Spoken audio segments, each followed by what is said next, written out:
In the house, it's the State Treasurer, David McRae. Good morning, sir. How are you? Good morning, Paul. How are you doing on this really cold day? Haven't seen you, and should warm up a little bit, but that rain is at the front door, by the way. I think it's moving into Greenville, and it's a great hunting day, but here we are talking to each other.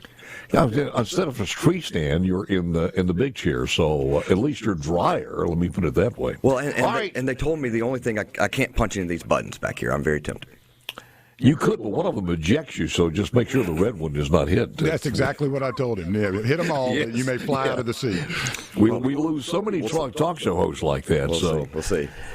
First of all, I know you had an announcement that you wanted to make as far as something that's been burning within your confines, so I'll let you do that. Well, I appreciate it, and I am proud to announce today that I will be supporting Donald J. Trump for president. And I'm very excited about this decision. I have thought about it and realized he is the guy the Republicans in Mississippi and nationally should be backing to beat Biden. And, you know, I came to this decision after thinking about it, and it made sense. Are we better off than we were 4 years ago? And the simple answer is no. I mean, under Biden, inflation is out of control. Interest rates are at a record high. It costs more to fill up the tank, and it costs more to feed your family. And we know under Trump that the economy was much better. We were energy independent. We were economy was better, energy independent, and we were just had more money in our pocket. And Biden's economic policies, his immigration policies, and policies in general have just failed the American people, especially here in Mississippi, over the last 4 years. So endorsing Donald J. Trump for president was an easy decision. David, you're in the state treasurer, so you get questions of financial questions a lot more than the normal person. But I mean, how do you respond? Somebody comes up to you, or your kids, or anybody else, and say, "Look, President just was on the podium saying that everything is dandy. I mean, we got more money in our salary. The spending power is better than ever. Gas is down. Groceries are cheaper." How do you answer that to the person who says, "Who's lying in this fact?" You want to find out who's lying? Just go to a grocery store or a gas pump. Well, you hate to call the president a liar, but the proof's in the pudding. You go to the grocery store, you go to the gas station, you go and try to get a home loan or a commercial loan. Yep. It's just not true what he's saying on the podium. I mean, either it's true somewhere else, but it's not true here in Mississippi. You go to the grocery store, go buy a carton of milk. Go buy some eggs or meat or poultry or pork. It is more expensive. I mean, every day the erosion of the middle class in the nation, especially in Mississippi, is occurring. I mean, there are reports. I don't have to look far on Google. You can find reliable reports that the middle class is dwindling in the nation. And if Biden is saying these things, he is so out of touch with it or getting the wrong information, then he's lying to the American people. Well, let's be honest about this. The last time he actually got out of his vehicle, pulled out his credit card, stuck it in a freaking gas pump to fill up his own car is decades. And he has no idea. Well, he should understand how expensive gas was, because probably the last time he filled up his gas tank was in the 70s when we was like this. Or before that, when his dad gave him that new Corvette. Well, that is also true. You know, the Corvettes I think are expensive to fill up. Yeah, and they did. That was prior catalytic converters, so yes, they didn't get as good economic value back then. The other part of this is the fact that we've got to get this change. The stat that I had in the brain here that I had to get out was, and I'll ask you about this, to show you how bad this is. If you've got your son or daughter who, you know, they're out of school, they're ready to make that dream come true, their first home, they're married, and they want to make this happen, or not married, they want to make this happen. That home that did cost about anywhere from $1,500 to $1,900 a month is now $3,200 to $3,700 a month. That's beyond making it happen. How do you do that? Well, you're right. It costs more to start a family. And one thing we have constantly been saying here in Mississippi is we want young families to stay here in Mississippi after college. And yet they are making it unaffordable for that to happen. And especially in larger cities, but also in Jackson or Ridgeland or anywhere else in Mississippi, it is more expensive. Not just to buy a home because the materials cost more, but to get that home loan. Earlier this year, the Biden administration put in, and this is utterly ridiculous, but they put in this criteria that if you had good credit, you still had to pay the same level for your home loan as someone that had bad credit. Well, that's not how this is supposed to work. If you have good credit, you're supposed to be rewarded for having good credit and pay lower interest rates. But they don't seem to care about that. So going to your point in a kind of roundabout way is that they are making it more expensive for the American dream to occur in the nation. And under Trump, things were less expensive. The economy, like I said, was doing better. The stock market had record gains almost every year. And we haven't even started talking about Trump's deregulation policy he did on day one through executive order. And that immediately shot up the market from the Obama administration to the Trump administration. I mean, these are just things that just make sense and why I'm excited to endorse Trump for president. We've gotten to the point where when you look at some of the policies and then you sit down and you talk to someone who says, I'm a Democrat, proud Democrat, he's doing a great job, you're almost to a point, and I'm not kidding about this, you worry about these people being left alone with kids, if that's your thought process. I got to ask you about the PERS. I don't think I've ever asked a treasurer this, even when Tate was in there. What do you guys? What part do you play in the overview of PERS or the input into its future? Any at all? I do. I am one of the 10 members of the board, so I have one vote. By law, I am a member of PERS, and good or bad. And so we are trying to fix PERS as much as possible for the future generations. We have last meeting in October, we came up with a new tier. And that should help future generations if the legislature wants to do that. And the ball's in their court. All the board can do is come up with suggestions. Then we send it across the street and let them put their notes on it, and we'll come up with some good solution, I think. So we're going to have a bill with those solutions dropped in the hopper for the 2024? That's the rumor on the street. They don't really, after it leaves kind of PERS, they don't really tell me much anymore. I got you. Well, the market itself is putting some pressure on that one, but how are we doing financially? Well, financially, PERS is actually having record gains. The investments are doing well.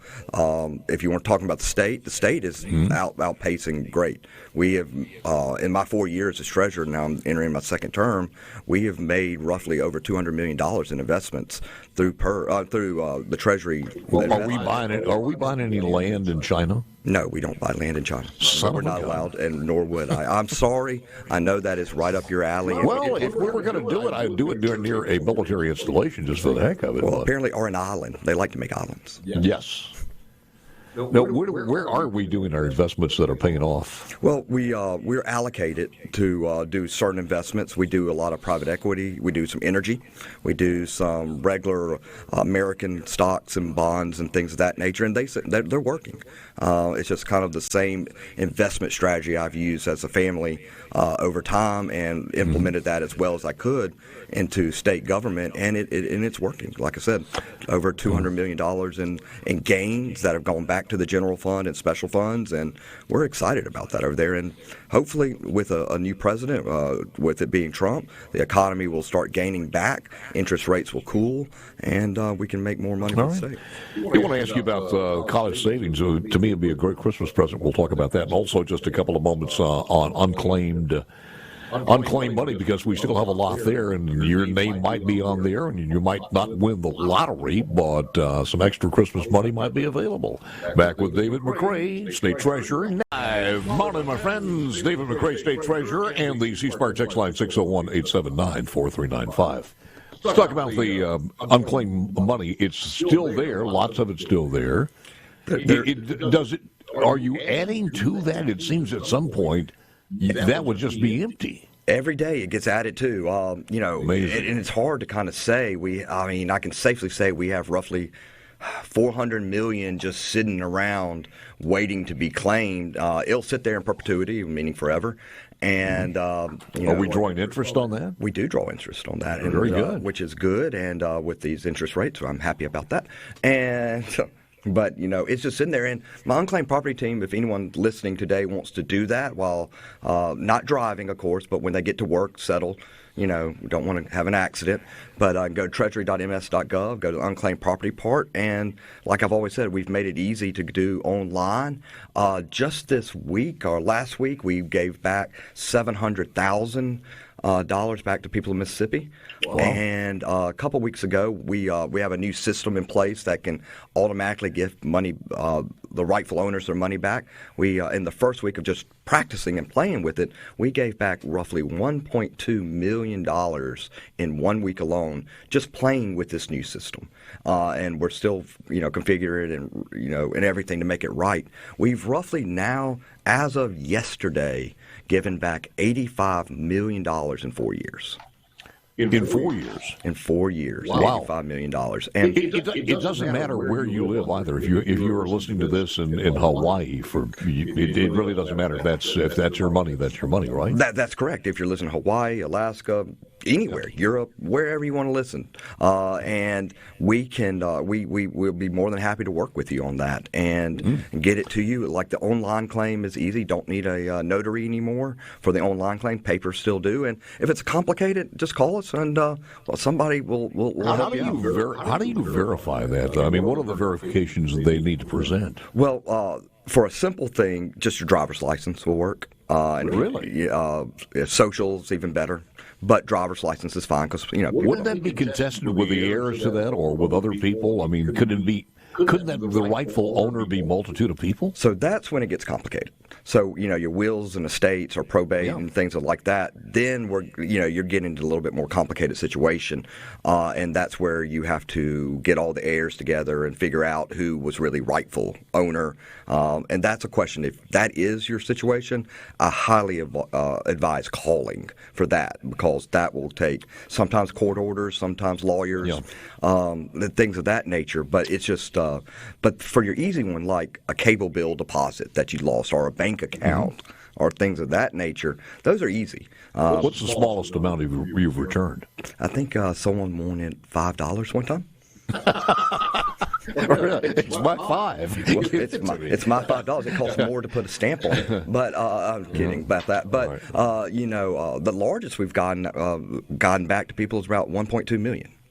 So by themselves. We're going to run out of time here. Unclaimed money we talked about, but I do want to mention also the college savings account. That is more important now than ever before, and a great Christmas present. Well, it's a great Christmas present. I mean, you don't want to. I mean, if someone doesn't want to give their child an electronic device or they're not into toys anymore, grandparents, friends, whatever, these are great gifts. I mean, you're starting a child off to school without debt. You're starting a child off on the right foot.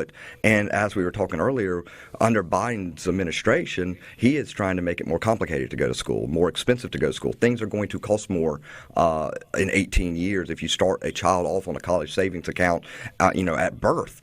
And if anyone listening today is up at the MHSAA football championship up in Oxford, we have a team up there that is working up there and trying to get kids and interested in college savings, adults interested in college savings. So if you're up in Oxford today, find them and they would be more than happy. They really want to talk to you. There are other things that we wanted to talk about. Is there anything else that we need to broach here before we let you go? We're doing great work at the Treasury. Y'all should be proud. Like I said earlier, our investments are up. College savings is having a record enrollment. Unclaimed property is looking good. But, today, the main thing I wanted to come on here and say of my endorsement of Donald J. Trump, and, it's not just financially that, Biden has failed this country, this state, but also through immigration. Mm-hmm. I mean, you and I could come back together one day and talk all about the immigration policies under Biden. Well, let me ask you this, as far as the revenues. Have you had a look at the November revenues? This is the 30th.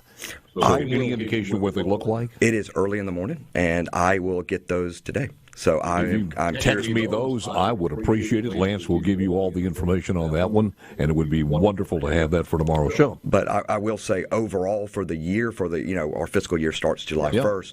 Overall, we are doing fine. I mean, we're compared. Yeah, everybody's watching where the impact comes on lowering the personal income taxes, and it is amazing to me because one of the reasons we are doing this is because of the surplus.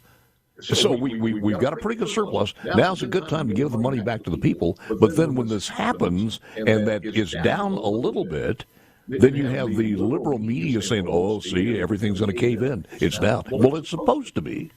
Well, the thing is, the liberal media is so reactionary, and conservatives know that just because one day of bad gains or 1 month of bad gains is not indicative of how the rest of the gains are going to be. You're going to have you're going to have ebb and flows. So, I would say to any liberal media person, just hold tight. I mean, we're going to see what the legislature comes up with. I'm very curious what they're going to come up with, and look forward to it. Well, I mean, when you say to a liberal media people hold tight, I think that's their natural existence, is the way that they were born like that. But one more question here. This is the second term. Yes. Right? Right. What's in the future? Do you any rumblings about what you might want to do politically? Well, I'm excited to still be treasurer, and I just got my second term, so we're thinking about it. Katie, my wife, and I are talking about that. Thinking about what? We're thinking about what the future holds. And we've got 3 small children, and we've got to do what's best for them. And I don't know. I might be treasurer forever, but who knows? Does that mean when you're thinking about it, when you're through thinking about it, is that going to be before the session this ends, or what? I'll have a decision before. You're still thinking. I'm pressing you on this now. Well, I know you're pressing me. and I have some ideas, and when I'm ready, I will come on here again, and I'll tell you first. When the thinking is through, you will come back and let us know. I will, Paul. Then we'll take that. I also look for those numbers. David, thank you, man. Appreciate it. Thank you, Paul. It's always good to have you. Always. David McRae.